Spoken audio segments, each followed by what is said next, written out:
당신은 신이 선택한 여신이자 신의 그릇입니다. 30명의 남자들이 그녀 앞에 무릎을 꿇고 고개를 조아린다. 모두가 열광한 정글 속 축제. 그 중심에 선 건 서울에서 혼자 살아가던 58세 이혼 여성 김미정이었다. 그녀는 어쩌다 밤마다 줄 서는 여신이 되었을까? 안녕하세요. 제 이름은 김미정. 올해 58입니다.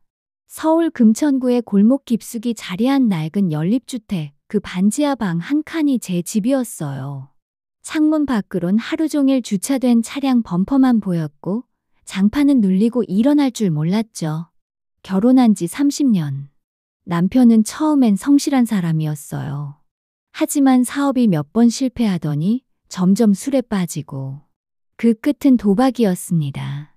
한 번만 더, 이번엔 진짜야.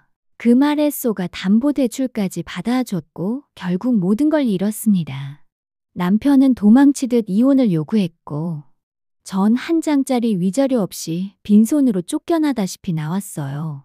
하나뿐인 딸은 그 충격 이후 유학을 떠났고 시간이 지나면서 연락도 점점 끊겼죠. 가끔 SNS로 딸의 사진을 보곤 했지만 거기엔 제가 낄 자리가 없어 보였어요. 전 그렇게 아무도 없는 반지하에서 낮에는 마트캐셔, 밤에는 조용한 방구석에서 TV 소리 하나에 의지하며 살고 있었습니다. 혼잣말처럼 자주 중얼거렸죠. 내 인생 정말 여기서 끝나는 걸까? 편의점 야간 알바로 하루하루를 겨우 버티며 살았습니다. 몸은 늘 지쳐 있었고 매일 계산대 앞에 서서 웃는 척하지만 속은 텅 빈 채 시간이 멈춘 것 같았죠. 겨울이 오면 더 참담했습니다. 전기장판조차 마음대로 틀 수 없어 패딩을 껴입고 집 안을 돌며 컵라면으로 끼니를 때웠어요. 한 번은 수도관이 얼어 씻지도 못한 채 이불 속에 웅크려 울기도 했습니다. 거울 속 제 얼굴은 그저 버티는 사람의 표정이었어요. 눈 밑은 검게 꺼지고 웃음은 도대체 마지막으로 웃은 게 언제인지 기억조차 나질 않았죠. 그러던 어느 날 퇴근길에 동네 복지센터에 잠깐 들렀다가 게시판 한켠에 붙은 작은 전단 하나가 눈에 들어왔습니다. 브라질 문화교류 봉사단 모집 50대 이상 여성 우대. 두 줄짜리 문구.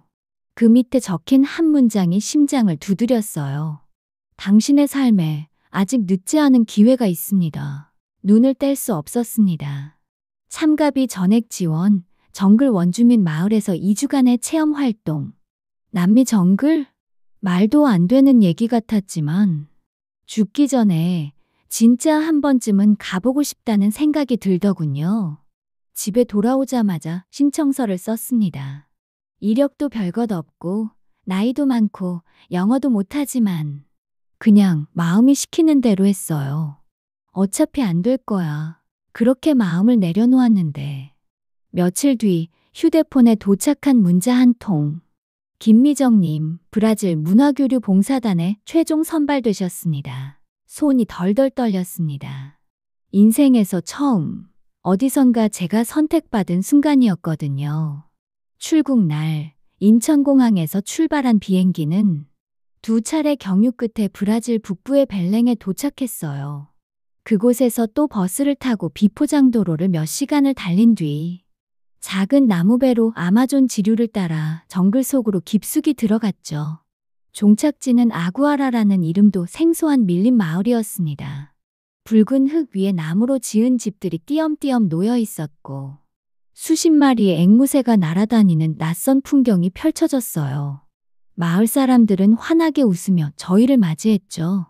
언어는 통하지 않았지만 눈빛만으로도 따뜻함이 느껴졌습니다. 우린 배정받은 숙소로 짐을 풀고 낯선 정글의 공기를 호흡하며 조용한 밤을 맞이했어요. 그런데 그날 밤 갑자기 하늘이 갈라질 듯한 천둥이 울렸습니다. 갑작스러운 열대성 폭우가 쏟아졌고 이웃 숙소에 전기가 나가 아이가 울부짖는 소리에 저는 우산도 없이 밖으로 뛰쳐나갔죠. 괜찮아요?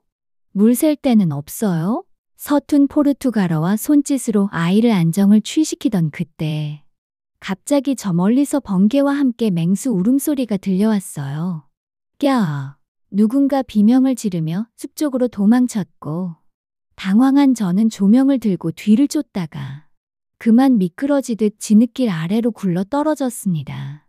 눈을 떠보니 온몸은 진흙투성이, 비는 여전히 퍼붓고 있었고, 머리 위로 우거진 나뭇잎들 사이로는 별빛도 보이지 않았어요. 혼자였습니다. 여긴 어디지? 뛰는 심장을 부여잡고 조심스럽게 숲속을 헤매다 한 줄기 연기와 함께 희미한 불빛이 보였죠. 그곳엔 커다란 불을 중심으로 둥그렇게 앉아있는 사람들. 그들은 붉은 천을 두른 채 조용히 북을 치고 있었고, 저를 보자 모두 일제히 일어나 무릎을 꿇었습니다. 그리고 두 손을 가슴에 얹고 고개를 숙였습니다.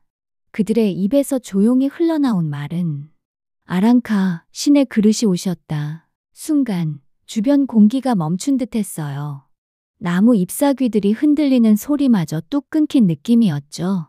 저는 당황한 채로 서 있었지만 그들은 한 명도 눈을 마주치지 않았습니다.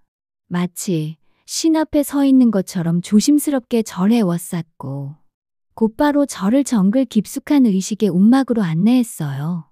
부족장이 조용히 절 찾아와 말했습니다. 수백 년 전 우리 부족엔 예언이 있었습니다.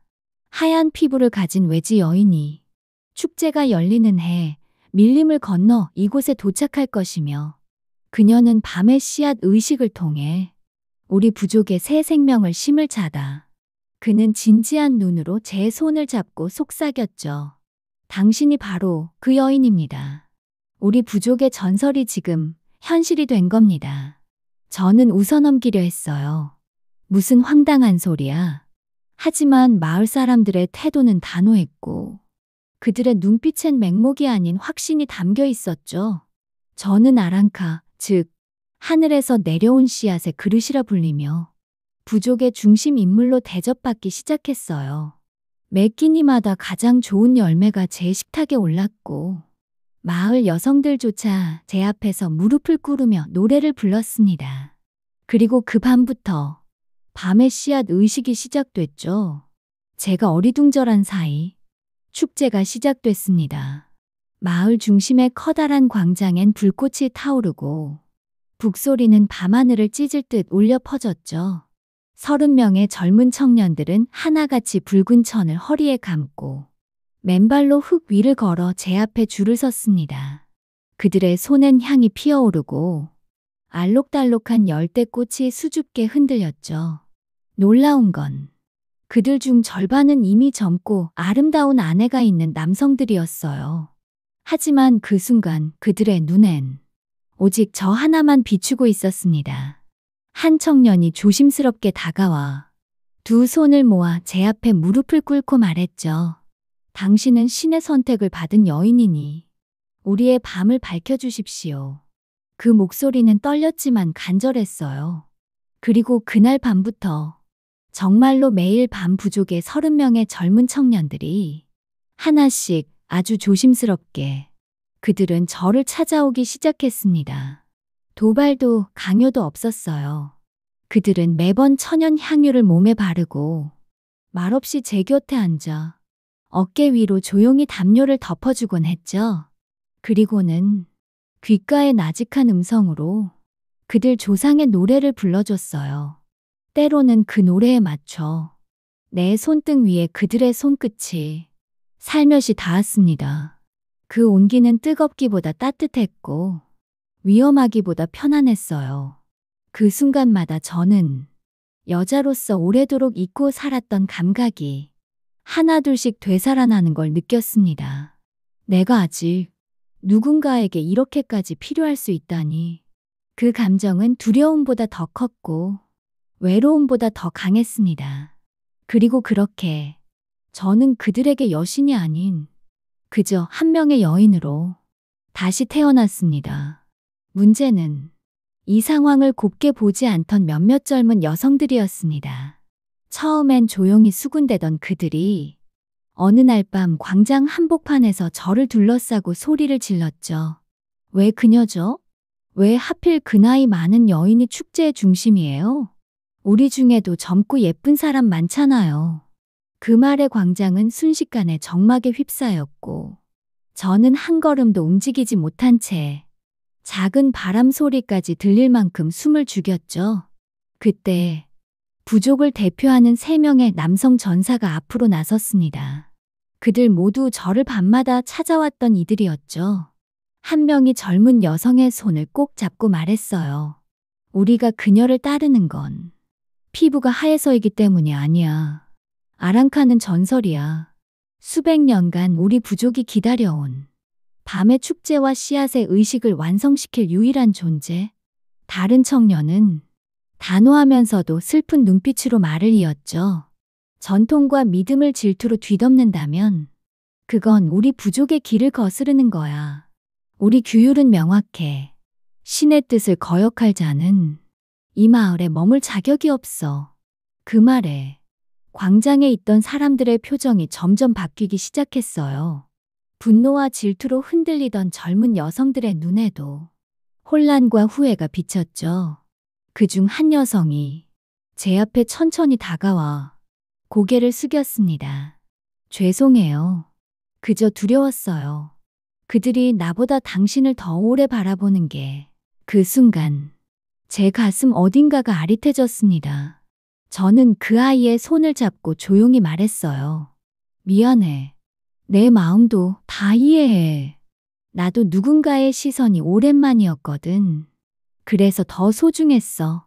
그날 밤 광장 한쪽에서 작은 불이 피워졌고 우리는 함께 둘러앉아 노래를 불렀습니다.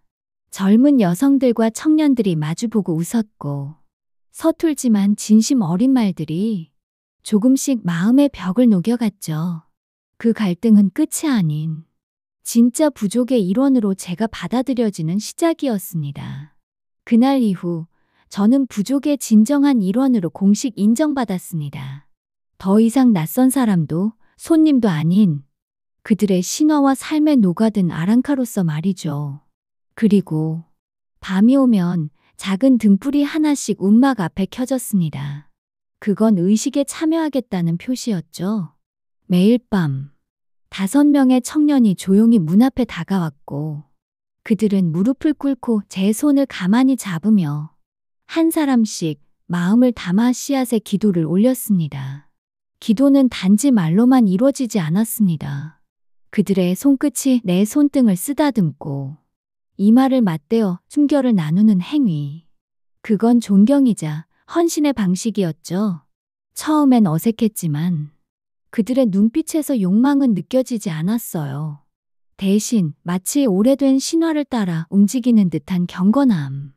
그렇게 매일 밤 제 손에는 체온이, 어깨에는 기도가, 그리고 가슴엔 오래된 공허를 채우는 따뜻한 숨결이 쌓여갔습니다. 누구도 다투지 않았고 그들은 서로에게 순서를 양보하며 저를 사랑받아 마땅한 존재로 만들어줬습니다. 그것은 단순한 잠자리의 반복이 아니라 잊고 있던 감정과 존재의 가치를 매일 확인받는 시간이었죠. 그 후 제 몸에는 분명한 변화가 찾아왔습니다. 평소보다 피곤하고 입맛이 달라졌으며 무엇보다 아침마다 속이 울렁거렸죠. 몸은 무겁고 가슴은 조심스레 두근대기 시작했어요. 걱정스러운 마음에 마을 약초치료사를 찾아갔고 그는 조용히 제 배 위에 손을 얹고 숨을 고르더니 말했어요. 아랑카, 당신은 생명을 품었습니다. 신의 씨앗이 드디어 깨어났군요. 순간 제 숨이 턱 막혔고 얼마간 말을 잃은 채 눈만 깜빡였어요. 그 소식이 퍼지자 마을 전체가 정적에 잠겼고 이내 하나둘씩 움막 앞으로 사람들이 모여들었습니다. 그리고 저를 처음 발견했던 청년이 맨 앞에 무릎을 꿇고 고개를 숙이며 말했죠. 이 아이는 우리 부족의 새로운 축복입니다. 당신은 이제 이 마을의 어머니, 우리 모두의 마음이 머무는 곳입니다. 그날 밤 마을 광장은 축제의 열기로 가득했어요. 남성들은 북을 두드리며 춤을 췄고 젊은 여성들까지 웃으며 제 손을 잡아주었죠. 처음엔 불편했던 눈빛들이 이제는 따뜻한 연대와 존경으로 바뀌어 있었습니다. 그리고 지금 저는 이 정글 마을의 중심에서 매일 아침 강가의 제단의 향을 피우며 신에게 감사의 기도를 올립니다.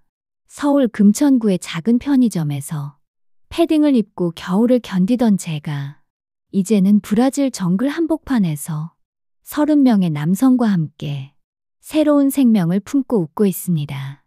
인생은 가끔 가장 깊은 절망 끝에서 우리가 진짜 자신이 되어갈 수 있는 기회를 주는 법이죠. 그리고 그 기회는 언제 어디서나 기다리고 있답니다.